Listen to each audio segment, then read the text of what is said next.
Well, you have probably never forgotten this video of Syrian children being targeted by chemical weapons. I know I've never forgotten it. This was ordered by their own president. It was horrendous and hard to watch. He also directed bombings on neighborhoods. This morning, the people of Syria are celebrating after a rebel group overthrows the government. North Central College political science professor William Muck joins us now to break this down. So for 50 years, the people of Syria lived under this regime. So, Professor, why now? Why were rebel groups finally able to take over?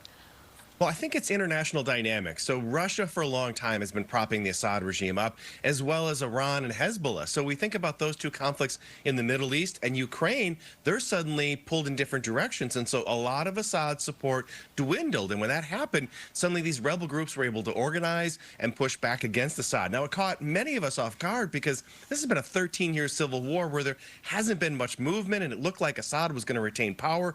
But history's weird that way. Suddenly things can happen very, very quickly, and dictators are out of power. So the U.S. considers one of these rebel groups a terrorist organization. They have links to al-Qaeda. How does this impact the United States now?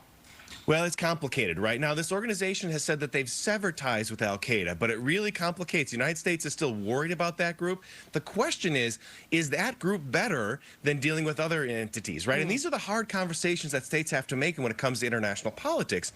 You may not prefer this group, but might they be better than somebody else? So I think this is a complicated relationship for the United States. This is HTS. This is the group that basically led the alliance. Is it worth engaging with this group if we think they're going to push Syria in a good direction?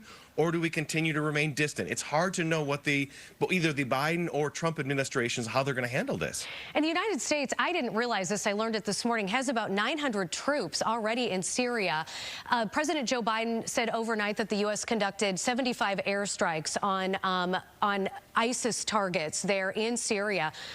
Could the United States be involved in this country for the long haul?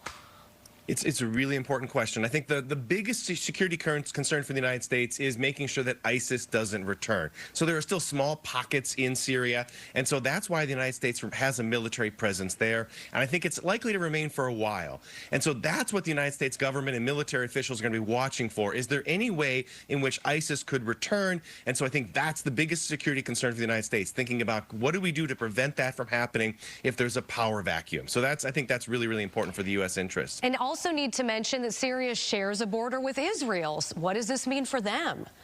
Yeah, so we saw Israel already moved into parts of Syria to sort of create a buffer zone. I think very much like the United States, they're worried about the instability, and they're saying there had been basically this DMZ zone between the two. They're going to take control of that. So all of these actors are starting to pursue their interests just because there's so much we don't know. We can celebrate that Assad has been removed, but there's so much uncertainty moving forward. What happens with Syria? So that's a really, really important question. We just don't know what comes next. And part two of this conversation, which we don't have time to mention right now or to get into, but women's rights. What does this mean for women in that country after, another group now takes over? Because we think about Afghanistan and what happened to women and girls there being pulled right out of school. Thank you so much, Professor. Always good to be here.